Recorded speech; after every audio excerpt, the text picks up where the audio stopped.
오늘은 생명의 삶 1월 30일자 고난에 따르는 제자의 길 긴급한 하나님 나라 사명이란 제목으로 함께 말씀의 은혜를 나누기 소원합니다. 오늘 우리가 읽은 본문의 말씀에는 열병에 걸린 베드로의 장모를 고치시는 내용과 또 귀신 들린 많은 사람들 또 병든 자들을 치유하시는 장면, 그리고 예수님께서 자신에게 모인 많은 사람들을 떠나 한적한 곳으로 가시는 모습, 그리고 예수님을 따르겠다고 한 서기관의 사건, 또 아버지의 장례를 치른 후 주님을 따르길 요청하는 한 제자의 요청, 이 5가지 내용이 함께 담겨져 있는 말씀입니다. 오늘 이 말씀의 사건들을 한 가지 한 가지씩 살펴보면서 우리의 기도의 제목을 찾고 또 우리의 삶의 말씀을 적용해 보기를 소원합니다. 첫째로 살펴볼 말씀은 열병에 걸린 베드로의 장모님을 예수님께서 고치시는 장면입니다.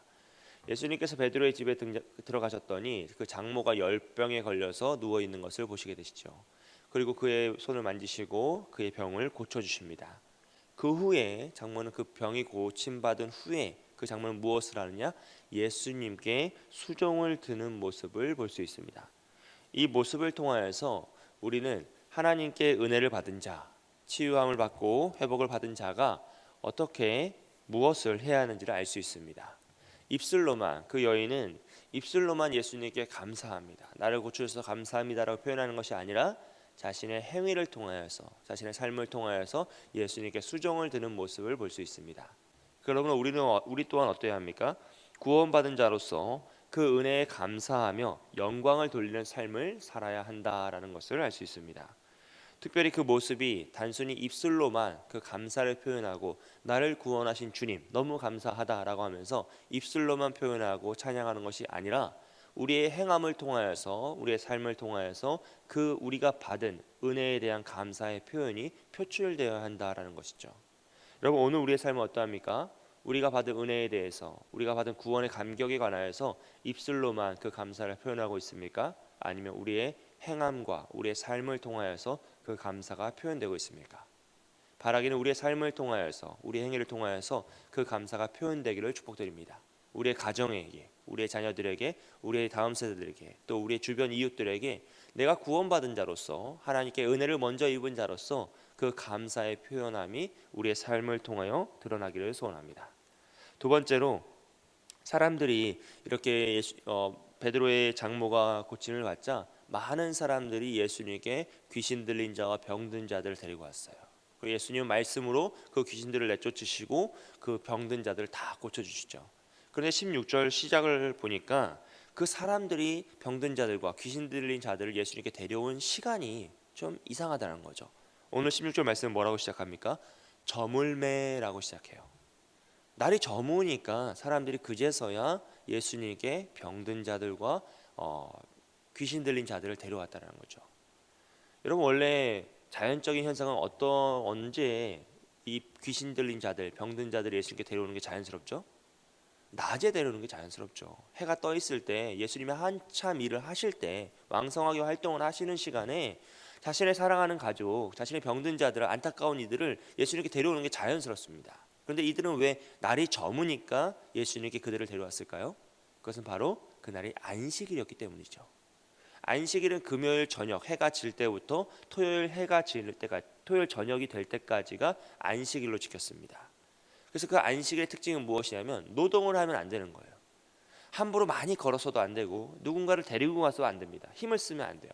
그렇기 때문에 자신이 사랑하는 자들이 고통받고 있고 안타까운 일을 당하고 있음에도 불구하고 그들은 예수님께 나아가는 것을 기다렸어요. 안식일의 그 제한에 갇혀서, 율법의 제한에 갇혀서 주님께 나오지 못하고 기다렸다는 것이죠. 여러분, 이 모습은 안식일에 병든 자들을 고치시는 예수님의 모습과 얼마나 대조적입니까? 예수님은 안식일의 진정한 의미라는 것을 그 날의 율법을 지키는 것이 아니라 그 날을 지키게 하신 그 사람들을 자유하게 하고 하나님의 영광 돌리는 것이다 라고 하면서 안식일에 수많은 병자들을 고치셨거든요. 그럼에도 불구하고 사람들은 어떠합니까? 안식일에 자신이 사랑하는 자들이 안타까움을 당하고 있음에도 불구하고 예수님께 나오지 못하는 것이에요. 여러분, 이것이 우리 안에 있는 형식적인 종교의 제한성이죠. 그러한 그 지식과 그러한 배움들이 우리를 주님 앞에 나아가는 것을 막을 수 있다라는 것이에요. 그리고 오늘 우리의 삶에도 어쩌면 이러한 모습이 있을 수 있다는 것입니다. 여러분, 혹시나 우리의 삶에 우리의 지식이 또 우리가 지금까지 가졌던 많은 습관들이 주님 앞에 나아가는 것을 막고 있지 않습니까? 어려움이 생기고 아픔이 생기면 우리는 즉시로 주님 앞에 나아가야 하는데, 즉시로 말씀 가운데 나아가야 하는데 어떠합니까? 여러 가지 방편들을 찾아보고, 마치 이들이 안식일에 그 균례대로 율법대로 그 때가 되기를, 해가 지기를 기다렸던 것처럼 좀 더 문제가 심각해지면 내가 주님 앞에 나아가야지, 이거 해보고 안 되면 주님 앞에 나아가야지, 내 방법들, 사람에 관한 방법들, 내 지식들을 다 활용해보고 안 되면 나아가야지, 이러한 제한적인 태도와 습관들이 있을 수 있다는 것이에요. 아주 종교적으로는 기도는 교회에서만 하는 것이다, 예배는 예배당 안에서만 하는 것이다, 전도는 교회에서 초청주의를 만들어줘야 하는 것이다 라는 습관들, 그런 배움들이 있을 수 있다는 거죠. 늘 교회는 기도하는 집이라 하였고 우리가 현장 예배를 강조하다 보니까 우리 안에 그러한 습관들과 그러한 지식들이 나도 모르게 쌓일 수 있다는 것이에요. 내가 죄를 지으면 주님 앞에 나아가는 것이 더 꺼려지는 거죠. 내 마음에 좀 불편함이 생기면, 내가 미워하는 사람이 있고 분노하는 상황이 생기면 예배드리기를 싫어하는 우리의 모습들이 나타날 수 있다는 것이에요. 오히려 그때 우리는 더 힘써 주님 앞에 나아가고 즉시로 나아가야 함에도 불구하고 우리 안에 있는 그러한 제한적인 모습들, 그러한 지식들, 그러한 감정들이 우리가 주님 앞에 나아가는 것을 마치 안식일에 주님 앞에 나오지 못하고 해가 저물기를 기다렸던 사람들처럼 우리 안에 그런 모습이 있을 수 있다라는 것입니다. 바라기는 우리 안에 이런 모든 제한들을 주님의 말씀으로 뛰어넘으시기를 축복해요. 어떠한 상황이 오더라도 우리는 즉시로 주님 앞에 나아가고 말씀 앞으로 나아가야 될 줄 믿습니다. 세 번째로 살펴볼 모습은, 예수님이 귀신 들린 자들, 병든 자들 다 고치시니까 사람들이 예수님에게 막 모이기 시작하였어요. 이렇게 군중들이 주님 앞에 다 모이니까 예수님이 어떻게 하십니까? 그 사람들의 칭찬과 인기와 유명세를 즐기시는 것이 아니라 그들을 떠나 건너편으로 가기를 명하십니다. 즉 한적한 곳을 찾아 떠나시는 거죠. 주님은 늘 이런 패턴을 가지고 계셨던 것 같아요. 많은 사람들이 주님의 기적을 따라서 막 쫓아옵니다. 구름대와 같이 쫓아왔어요. 사람들이 주님을 에워싸면 주님은 어떻게 하세요? 강을 건너가 버리세요. 한적한 곳으로 가셔서 딱 두 가지를 하시는데, 첫 번째로는 하나님 앞에 나아가 기도하시죠. 그리고 두 번째로는 제자들에게 말씀을 가르치십니다. 말씀과 기도로 나아가세요. 사람들의 유명세와 사람들의 인기와 칭찬에 즐기시는 것이 아니라 그 시간을 다 버리고 주님 앞에 나와 간절한 기도의 시간을 가지시고, 두 번째로 제자들에게 그 앞에서 있었던 비유의 말씀들, 사건들을 가르치시면서 그들을 훈련시키시고 말씀으로 그들을 양육해 가시더라라는 것이에요. 여러분, 우리의 삶에서 정말로 중요한 것은 이 주님의 태도를 배우는 것입니다. 많은 사람들의 칭찬과 이적과 기사와 눈앞에 보이는 그 유명세가 중요한 것이 아니라 우리의 삶에 가장 중요한 것은 하나님 앞에 나아가는 기도의 시간, 또 말씀 앞으로 나아가는 그 말씀의 시간이라는 것이죠.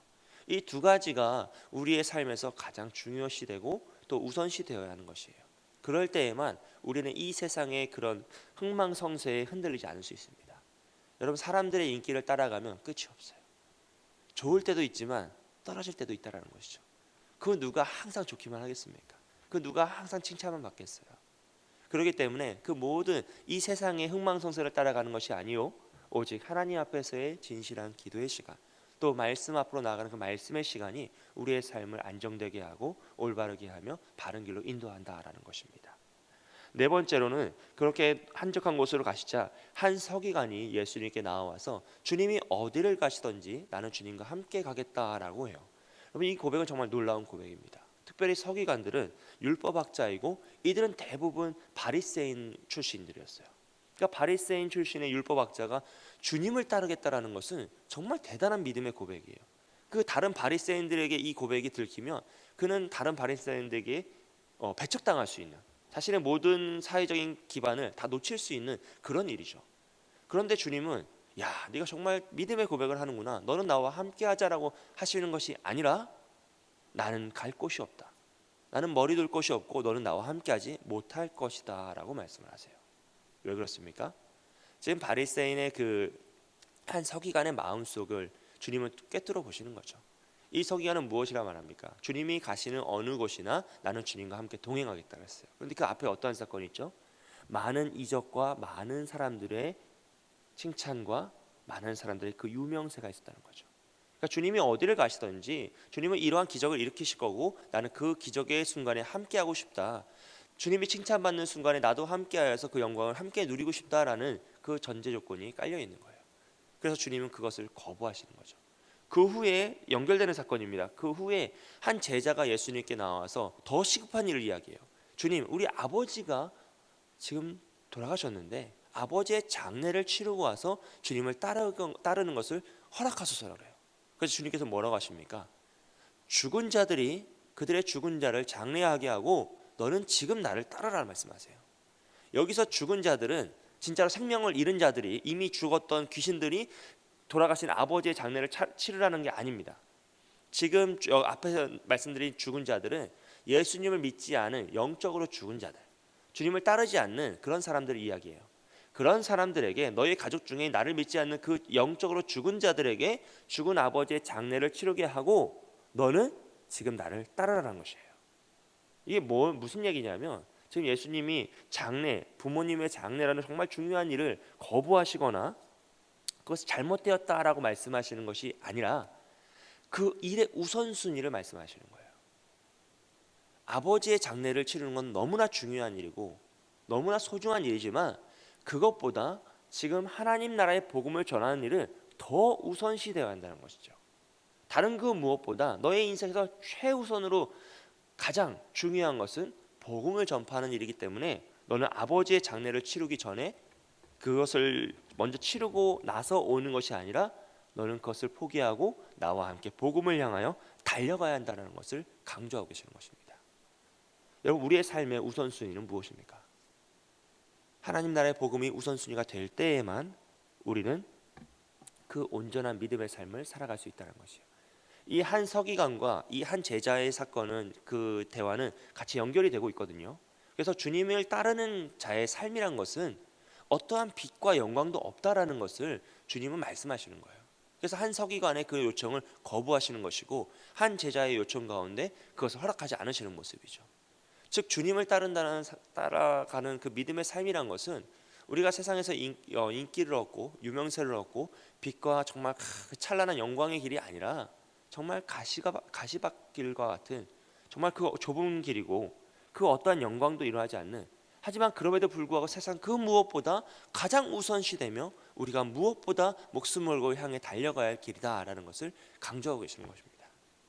여러분, 특별히 이 길은 오늘날 목회자들에게만 허락된 길이 아니라는 것을 기억하셨으면 좋겠어요. 주님께서 지금 말씀하시는 그 최우선의 복음의 사명의 길은 모든 믿는 자의 삶의 길입니다. 구원받은 모든 자들이 그 구원의 감격을 자신의 삶으로 표현하고 행함으로써 그것을 나타내고 주님 앞에 나아가는 모든 제한되는 것을 다 거절하고 주님을 향하여 달려가는 것이에요. 최우선의 삶을 살아가는 것이죠. 복음을 향하여 달려가고 하나님 나라의 확장을 위해서 애쓰고 달려가면 그 후에 가족을 지키고 그 후에 사회적인 생활을 하고 내 삶의 사명을, 그 나의 비전을 이루어가는 그 삶이 두 번째로 이루어진다라는 것이에요. 우리는 먼저 구원받는 자로서 우리의 삶을 되돌아보려고 해요. 오늘 우리의 삶에 구원받은 자로서의 헌신과 섬김이 입술로만 나타나고 있는지 아니면 그 행함과 진실함으로 우리의 삶을 통하여 나타나고 있는지 고민해 봐야 합니다.